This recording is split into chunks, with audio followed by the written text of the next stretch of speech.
Hi, today I'm front of me Oppo A17 and I'll show you how to turn on and turn off silent mode on this device.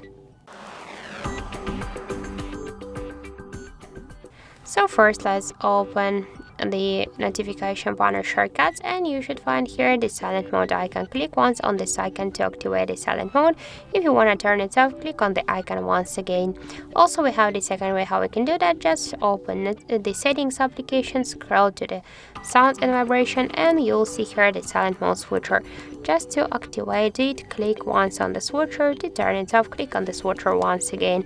When the silent mode is activated, we can see that ringtones and notifications they are muted. Just when we turn them off, the silent mode is activated. So that's it. Thank you for watching, and if you find this video helpful, don't forget to leave a like, comment and to subscribe our channel.